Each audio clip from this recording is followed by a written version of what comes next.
Before we start, there are some rules that I would like to ask you, please. If we go to the first slide, you can see that please mute your microphone. You can mute your microphone at the right of your name so we don't have any background noise. We appreciate also that you are constantly looking at your chat window in the panel.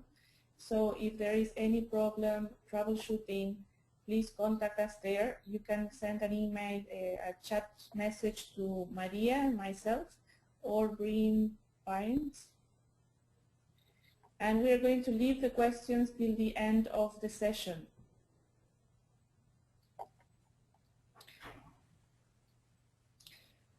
So if we go to the next slide, I would like to introduce you to today's webinar.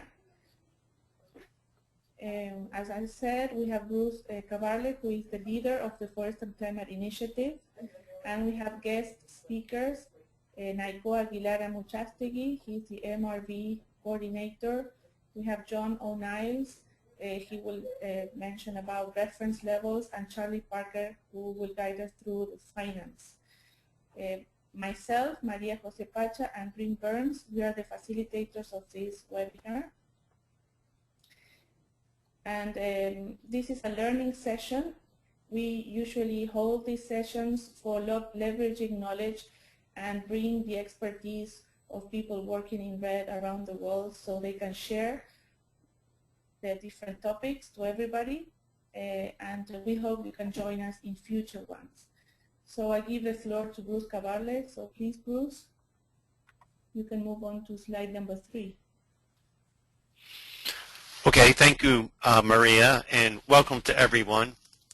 We thought that we would start with just a quick summary of WWF's vision for REDD, and we very much see REDD as an outcome that significantly contributes to the conservation of tropical forests, which is our main interest.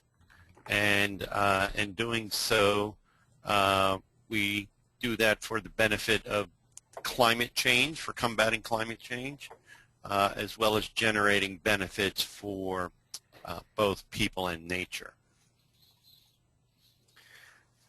We currently see REDD at a political crossroads in the overall climate change negotiations. And while you have all heard about missed expectations and deadlines with regards to the overall climate change debate and negotiation, REDD Plus still remains a leading area of consensus within that process. It's taken longer to finalize than originally anticipated. If we go back to the original calls for REDD coming out of the Bali COP on through to Copenhagen. However, we've already seen unprecedented political attention and financial resources dedicated to the issue of tropical forest conservation in the name of climate change, more so than we've ever witnessed before. And looking forward, we have the potential of even greater conservation outcomes using REDD as the outcome and the organizing principle for how the world responds to climate change through tropical forests. So we still very much see REDD as a defining issue and a defining moment for the world's tropical forest and climate change. And if it treads off its path and we lose that opportunity, it may be one of the greatest lost opportunities in our generation for the conservation of tropical forests. So for all those reasons, we take the issue of REDD very seriously, and we still are calling for strong action and continuing support for REDD+. Next slide, please. So the state of where we are with REDD on the ground, and particularly coming out of the experience of WWF, we found unprecedented opportunities for advancing the concept of free, prior, and informed consent in a number of countries of where communities have been organizing and finding voices and being recognized by governments due to the issue of REDD+. We've seen it as an opportunity to advance micro-zoning and land use mapping, particularly at the community level, which is helping to support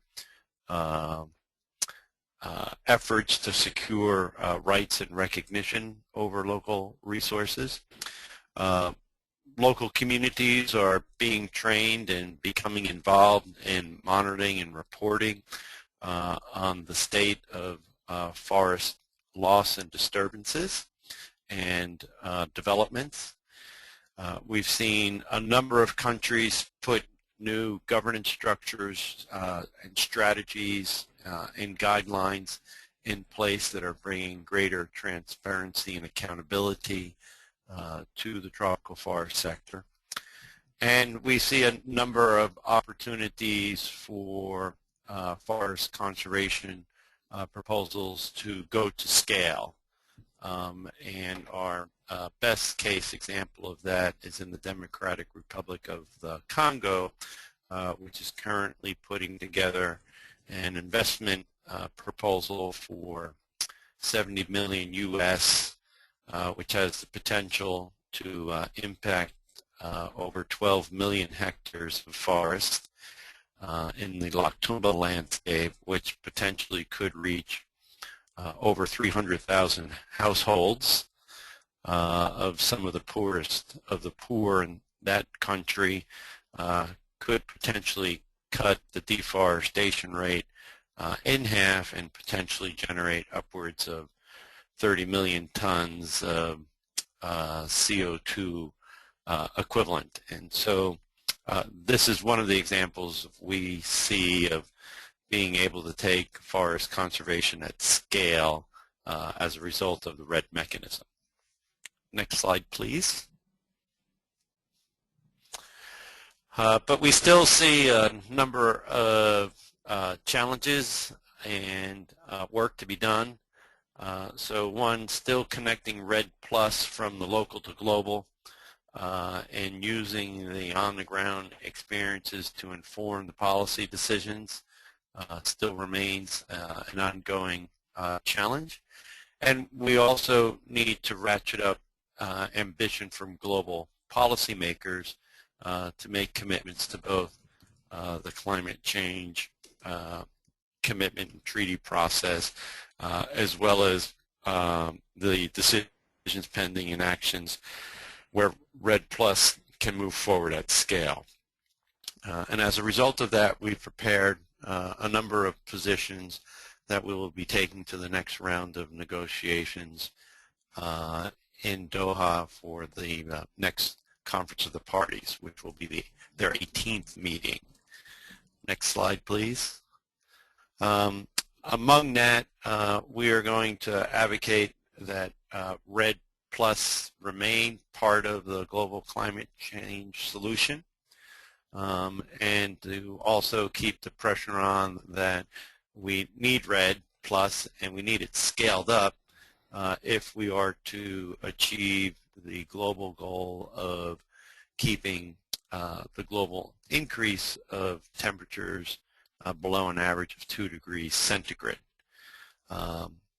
So a couple of things we're going to be asking for. One, we will ask at the Conference of the Parties in Doha that REDD continue to exist as part of the comprehensive and legally binding climate agreement that will be under negotiation.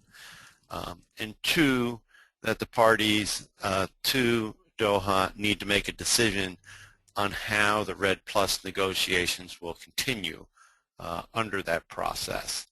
The process under which REDD+ has been negotiated comes to a close now in Doha, and a new process will emerge, and we need to make sure that REDD is part of that new platform.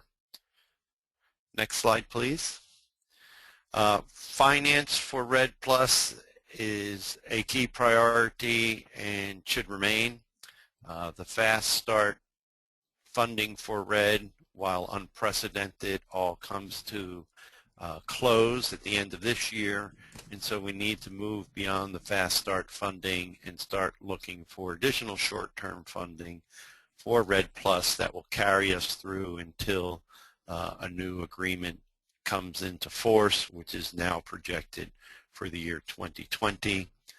And as such, we need to make sure that REDD Plus is included within the broader financial discussions regarding the NAMA registry, the long-term work on finance, the Standing Committee on Finance, as well as the Green Climate Fund, all of which encompass all elements of the treaty negotiation. We need to make sure REDD remains as part of that.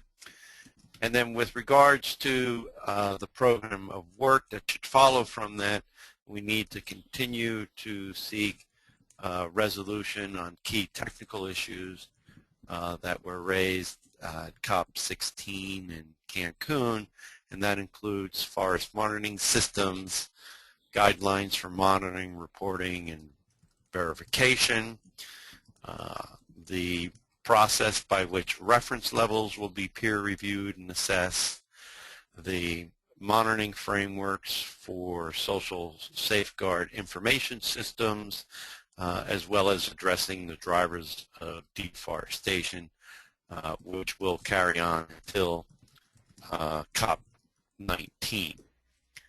Next slide, please. And at this point, I think I turn it back to the facilitators. Thank you, Bruce. I think that we need to move forward a little bit more. We are having connection problems with NICOA, so I suggest that we jump to the next speaker for this presentation. We have John O from Reference Levels and Charlie Parker for Finance.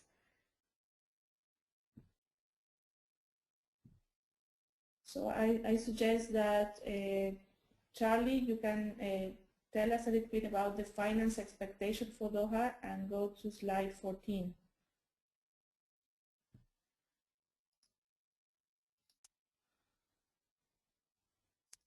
Charlie, you have the floor.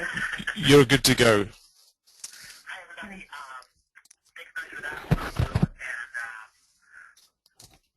one of the main things that WWF has been asking throughout is really for governments to increase the level of their ambition for mitigation and finance. So obviously trying to get countries to say that they're both going to do more domestically and also help other countries pay for other reductions elsewhere. So one of the best ways that we've identified as a way to move forward in terms of getting governments to do more is to finish some work on a very technical topic called reference levels. And for REDD, obviously the whole concept of REDD is that we would reduce forests and that over time payments will start to match the amount of emissions reductions that happen. So traditionally in conservation aid, donor governments would sort of pay money and pray that an outcome would happen, a pay and pray approach. And what we've seen now with REDD, and what makes it really attractive, is that donors are still providing some money sort of for free, but eventually they do want to see actual emission reductions that can be measured, and then some of the financing to follow those emission reductions. So reference levels is basically that level which, if a country gets its deforestation, the governments will sort of around the world agree that they've reduced emissions. And if the deforestation rates are above an agreed reference level, then we would not have seen a reduction in deforestation. And there's been sort of 4 or 5 5 years of very technical work on how do we agree what is sort of a background reference level. And WWF has been working on that for quite some time now. If you go to the next slide, and what we saw from last year's big UN meetings in Durban was a decision on how the developing countries would submit information to be looked at on these reference levels. So they would have to, for instance, the government, Nigeria or Uganda would have to sort of prepare a bunch of technical information that says, here's the satellite imagery that we've used, here are the different forest classes that we've used, here's how we go to the field and measure the biomass of trees and some of the equations we use to convert it. And that decision was fairly well received. It had a lot of detailed guidance to countries about how they should submit information. What was sort of left out of the box was how these technical papers that get submitted would be evaluated by the international community. So this is one of the areas we'll be working on in Doha. It's technically called, we're trying to advance a decision on the reference level assessment process. And we've come up with a few key bullet points that are sort of no-brainers about what we think should happen. Obviously, a government, once they submit these technical papers, they need to be assessed, and we need to know who's going to assess them, how they're going to be assessed, and how long it might take for those assessments to happen. WWF has always pushed to have a lot of sunshine on a lot of the decision-making and technical work, so we think that the public should be able to provide comments on these proposed reference levels. The criteria against what they'll be assessed is we're kind of not touching on this one, but we're hoping to sort of refer back to previous decisions rather than renegotiate a whole bunch of new stuff. Basically say we want to assess these technical dimensions of countries' deforestation rates against criteria that we've already looked at. Yeah, so those are sort of the main things. I guess if we go to I think that's probably it. So are we going to take questions at the end then? Is that right, facilitators? We're going to have questions at the end. At this point, I suggest that Charlie can continue on finance. Sure. I hope everybody's still there. So I think the first thing to recognize, we're at an inflection point within the negotiations. We're sort of heading from this AWG-LCA, the long-term cooperative action, moving into ADP, as Bruce said. And we're at a similar point in REDD finance. Those commitments were made for the Fast Start finance period from 2010 to 2012. And those commitments, although they've been slow to be dispersed, are drawing to an end. At the same time, we're not seeing long-term commitments from donor governments at the necessary scale to ensure that forest-owning countries have got the right incentives so that they can reduce emissions from deforestation and forest degradation. So this is the dilemma that we face going into Doha. And of course, if we're going to achieve REDD and zero net emissions from deforestation by 2020, we need adequate, predictable and sustainable finance. So if we could go to the next slide, please. Our first ask is that parties urgently make those commitments at Doha, that we have clear commitments that will demonstrate how we will meet the financing needs for all the phases of REDD+. WF believes that all sources of finance should be used, including market-based sources, non-market-based sources. That's already been agreed. We agreed that in Cancun and reaffirmed it in Durban. The second thing I think we're noticing within the finance discussions is that typically REDD has been a forerunner in these discussions.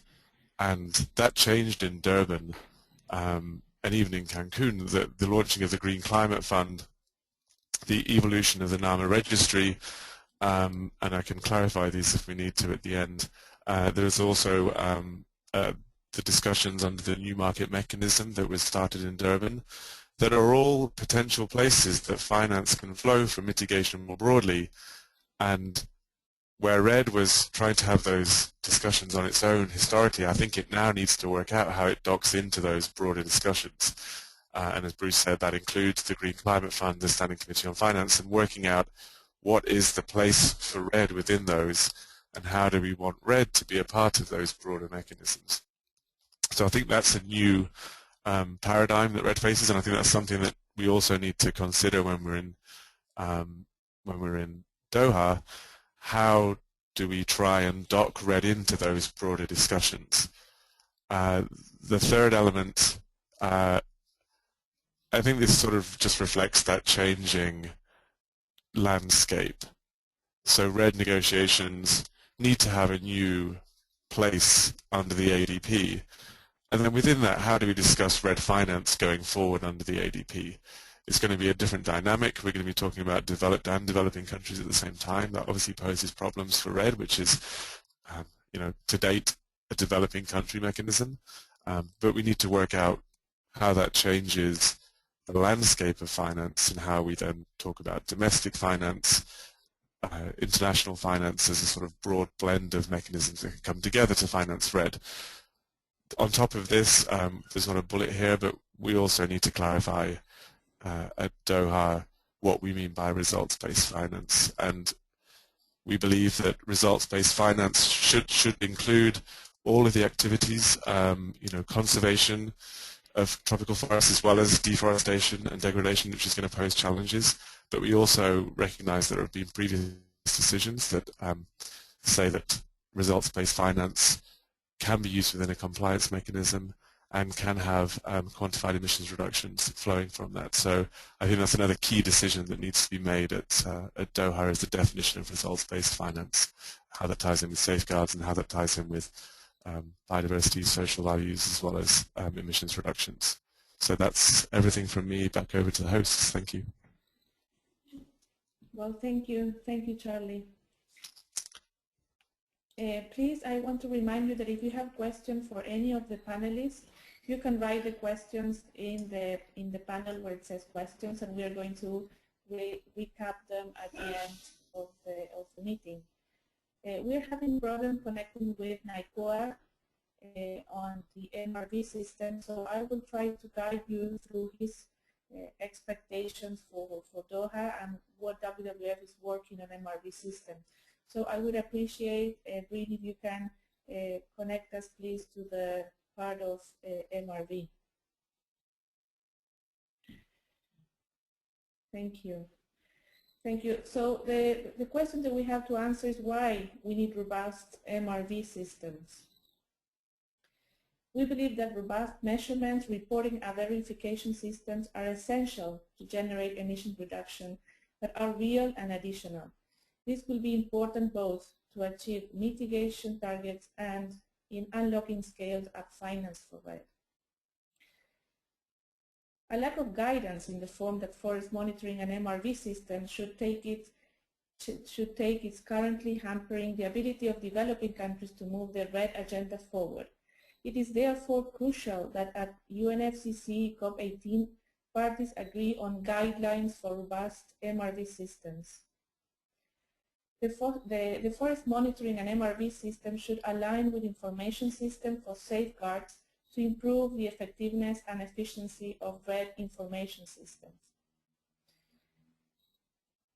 So if we go to the next slide, what are the requirements that we should be agreeing on when we are talking about a robust monitoring, reporting, and verifying system? First, we need to have it into consideration that they need to be accurate. And for that, we need to define how good is good enough.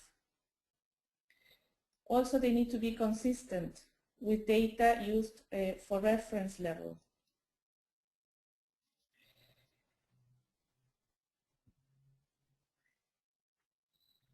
So that means that in order to allow the tracking of performance changes through time as shown by each country region. Also, data sets generated in each country need to be comparable with that of others. Methods used need to be transparent as well, so that assessment on data generating approaches as well as quality or estimate is feasible. Well, WWF believes that MRV processes should be participatory, and include indigenous people and local communities both in the design and implementation of MRV systems. This should be part of the strategy for compliance with social safeguards requirements.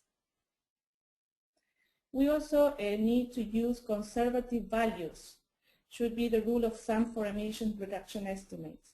These values should be derived from accuracy estimate generated for emissions reduction estimates. As capacity increases, use of lower accuracy data should be allowed under the precautionary approach.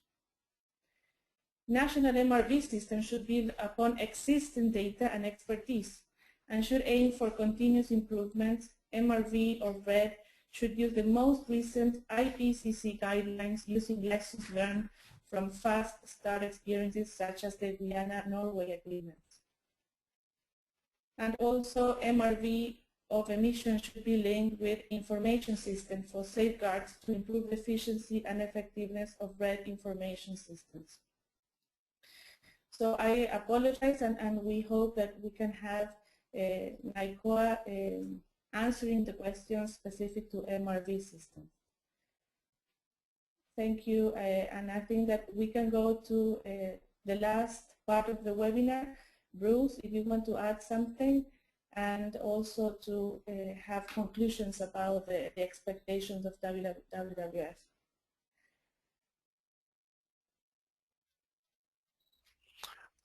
Well, yes, thank you, Maria. I note that we're running a little bit tight on time, so I will defer any further commentary, and I suggest we just move to questions.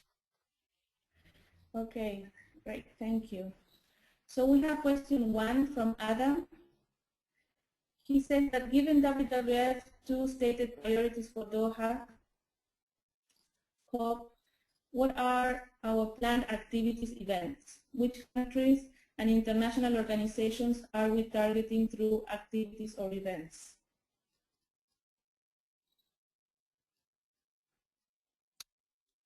So, Maria? Yes? Yeah, this is Bruce. I can take a shot at that. Okay. With regards to events, WWF itself is not hosting a lot of events at this particular COP. We're sending a smaller delegation than we have to previous COPs, but we are planning some activities together with some partners. So, for example, we've been working very, very closely with the government of the Democratic Republic of the Congo and have helped them put together materials that they will be presenting, particularly with regards to the REDD pilot case study, which is their lead focus for their applications to the Forest Carbon Fund of the Forest Carbon Partnership Facility. So we will be active with the DRC delegation. We will also be speaking at a number of events being organized by the Pan-Amazonian Indigenous Peoples Organization, COICA, and helping to foster some dialogue around their proposal on indigenous REDD. And then we are also in some preliminary discussions with the delegation from Bolivia, which also has a new and alternative proposal to bring to the table on REDD+, though at this point in time we don't have any specific activities planned with them.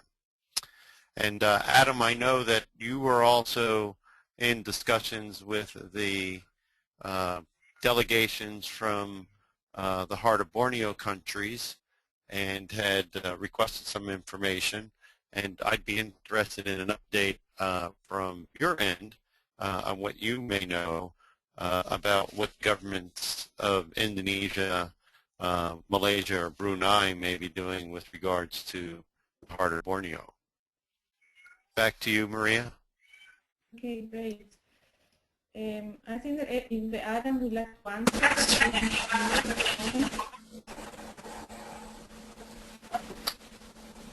Am I unmuted now? Can you hear me? Yes, you are unmuted. Yeah, we can hear you. Okay. Thanks. Just a quick comment, Bruce, to your question. Although I'm still awaiting final information, it is expected that on December 5th, at an evening event, the government of Indonesia and the United Nations, including Secretary General Ban Ki-moon, Helen Clark, the UNDP administrator, and Achim Steiner from UNEP, will be hosting a dinner reception. They've invited, or in the process of inviting, ministers and high-ranking officials from over 100 countries to this event, which will have a focus on the REDD Plus experiences in Indonesia, but is meant to really be a dialogue across that broad range of countries on statements of interest and focus as the REDD Plus negotiations continue to move forward. So I'm still awaiting the final details of that. As I mentioned to you in an email, there was a hope or an expectation that WWF could be involved, and I'm still awaiting clarification as to how that could take shape. But I guess from the perspective of what you just mentioned in terms of other events and the focus issues, perhaps this would be the type of an event where WWF could make quite a bit of groundwork in terms of engaging with some of the key countries and other international organizations related to the key asks that we have on either finance or MRV process, etc. So I will gladly keep you and the team informed as I get more information, but I guess it's just it's a standing opportunity right now in terms of how WWF could potentially be involved in something at that level. I'll stop there. Thank you, Adam. And Adam, we have another question from you as well, that it says, given the focus on results-based financing, how is WWF engaged or learning from the multilateral processes on results-based financing in Indonesia and Brazil, the Norway government funding commitments? I don't know whether Charlie can answer that or Bruce.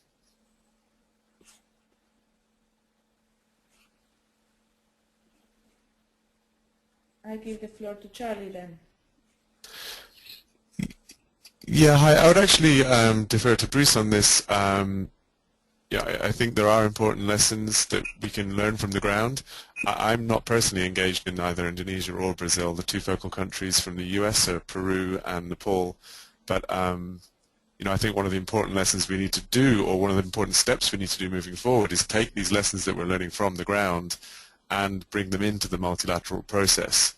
But perhaps Bruce can give us a bit more detail on the Indonesia and Brazil and how we want to learn from results-based finance. Yes, thank you, Charlie. Well, Adam, the quick answer to that question is that we really don't have much experience on result-based finance because it hasn't come to pass yet. However, I would say two things. One, clearly the next phase of funding beyond the Fast Start funding for REDD will have a lot more emphasis on result-based performance on it. There are clear indications that the major industrialized countries through their aid agencies are moving in that direction. But then that immediately takes us back to the slides that we discussed on monitoring, reporting, and verification, as well as the slides that John O. mentioned with regards to reference levels. So the issues of reference levels and how are we going to go about putting those together, and how are those going to be reviewed, and then how do those reference levels fit into monitoring, reporting, and verification systems are going to be absolutely fundamental to getting any forward progress on results-based financing.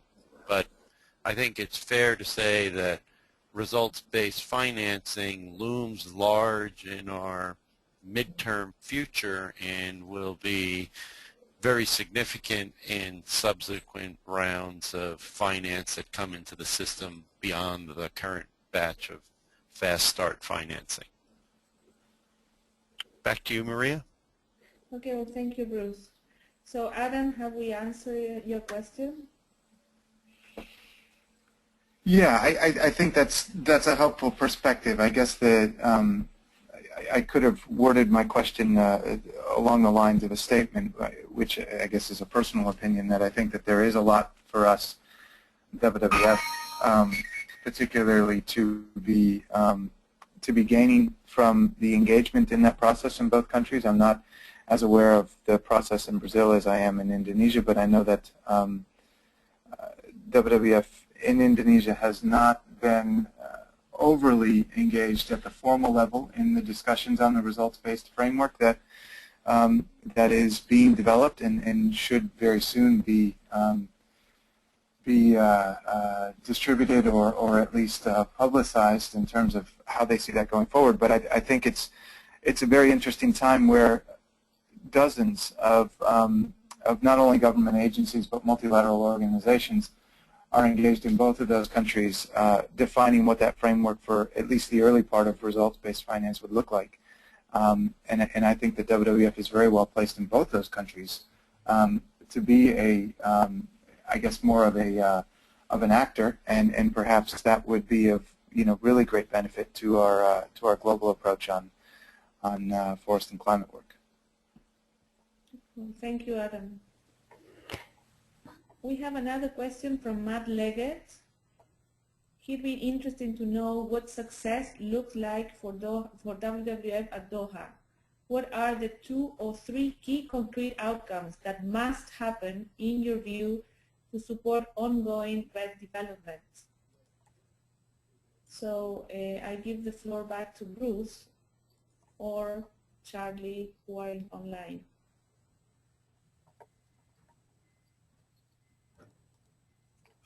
Yes, I'll take the first crack at that and then hand it over to Charlie. Matt, I think I'll reduce that to just one. The most important outcome, I think, is that REDD Plus continue to have a space and a place, so to speak, in the new platform that will emerge from Doha. So the negotiations as we know them up until this point in time come to a close, and they will be replaced by some other new platform which is yet to be negotiated. And I think the fundamental, most important thing is that we continue to maintain a space for REDD in that new form. And then the other answer to your question is that we get progress on those 4 issues that we laid out at the beginning in terms of our key expectations. But let me turn it back over to Charlie for further color and commentary on that. Charlie, over to you. Yeah, hi. I would agree with that. I think the critical thing at Doha is for us to provide enough guidance to developed and developing countries, but primarily developing countries, so that they can progress REDD as far as possible whilst we're now negotiating the ADP framework. So to me, a lot of that is in SAVSTA, and we have some key decisions around the MRV decision, the forest monitoring decision, and the reference level assessment process that Jono talked about. So I think all of those will provide more of a framework, which is what the UNFCCC is all about, for developing countries to act. And then I think the other key missing element is then something for that to dock into, namely finance that will support all of those actions. So I think if we can get those 2 sides of the puzzle, the funding together to finance REDD action and the framework in developing countries in the SABSTA, that would be my request from Doha.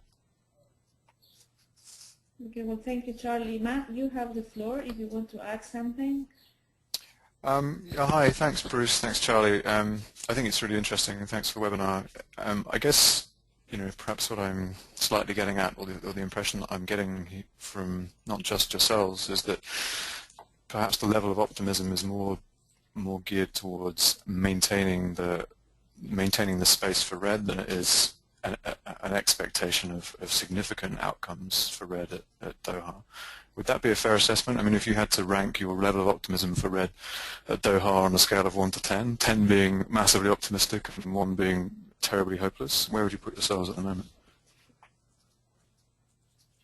I would say, I'm higher on that scale. I don't like 10-point scales, but if I was on a 3-point scale, I'd put myself at a 2. That I think a lot has been put in place for REDD, and I think that's important to recognize that it's made very large steps over the last 5 years, I guess, since 2007.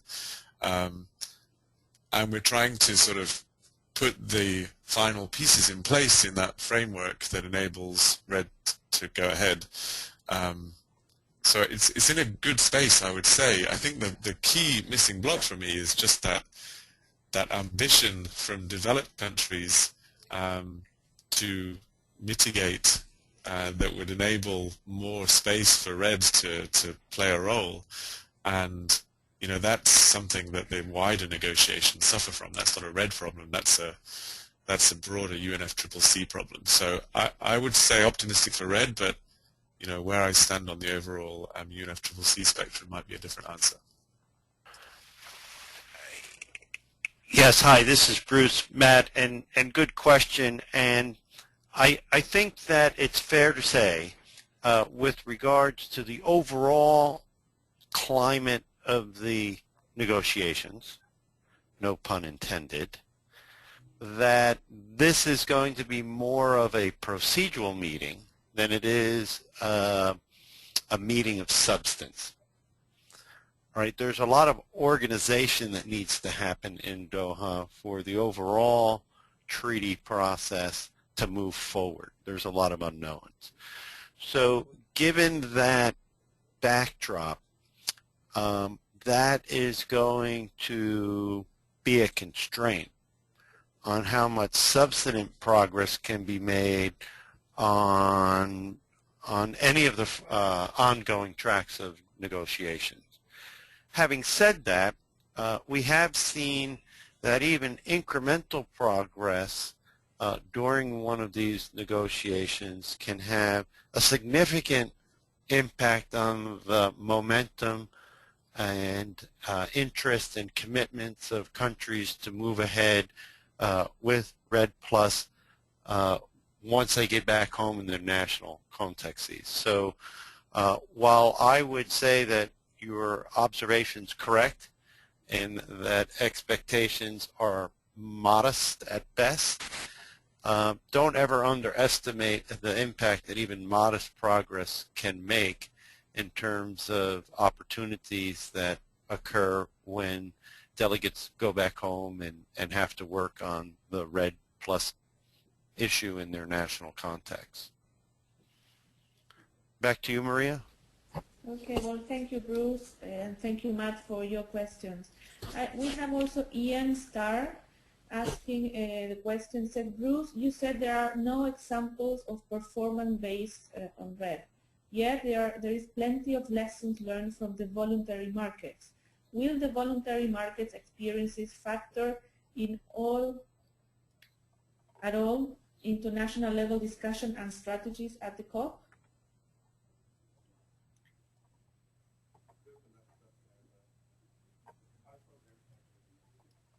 So I'm going to give the floor to Ian to see whether he wants to add something.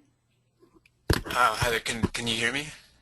Yes, you're on. Yeah, I just I appreciate the webinar, and just I work a lot with the voluntary standards, and you get right up front into a lot of lessons with like land tenures, and like I was just in DRC auditing a project there, and there's a lot of great work being done at the national level, but a hell of a lot of work left to be resolved to kind of link national level decisions to local realities. So there's quite a bit of distance there in countries like DRC, and I was wondering if there were how do those kind of insights, or are they getting rolled up into any specific strategies when Doha starts?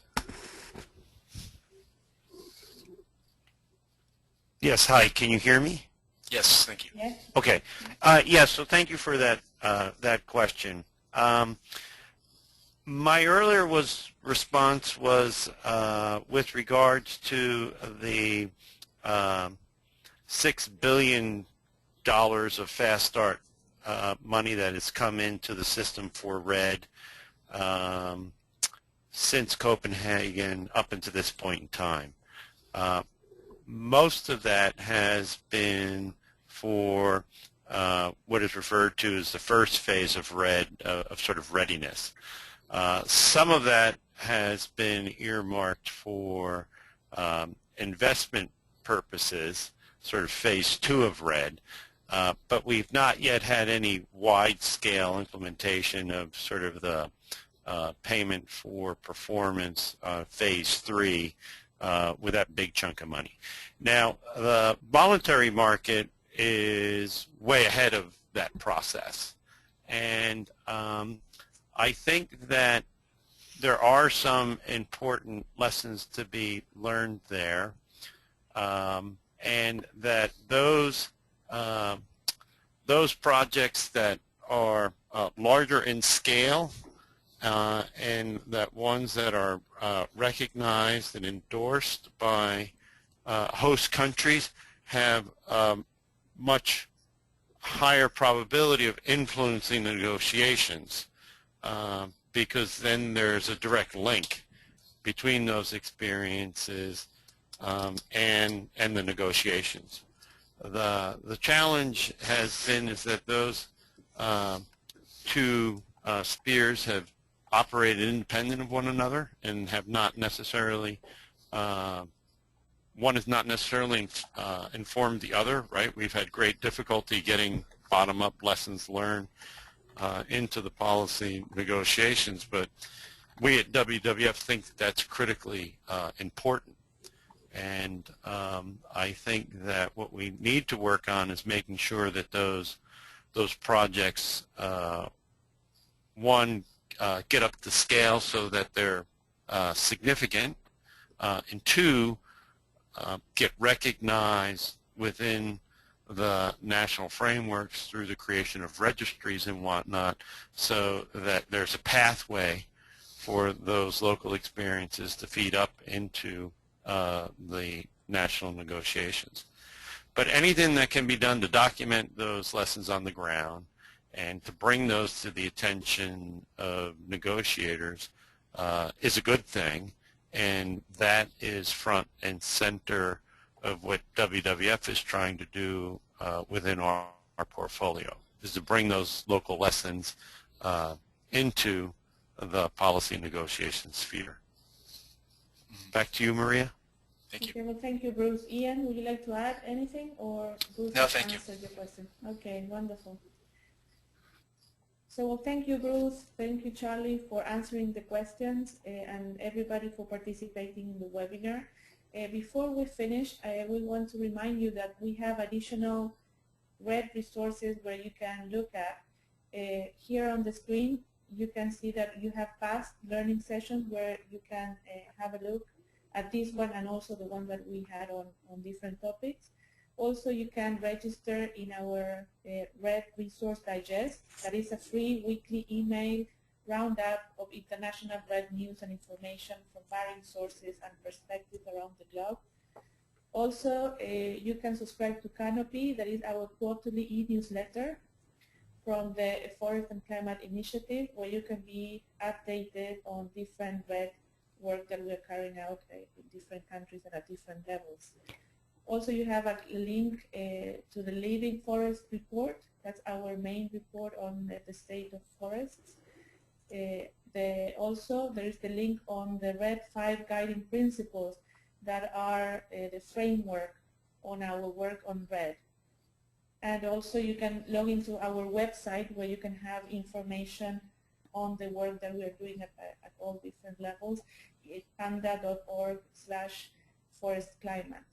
So I want to thank you again, Bruce, Charlie, and Breen that are online. And if they want to add anything, or we end this webinar. This is Breen, and just one final plug for Canopy, the newsletter. Our next issue will be out next month, and it will be after the COP, so it's a great time to sign up and learn more about the results from the COP. Okay, well, thank you.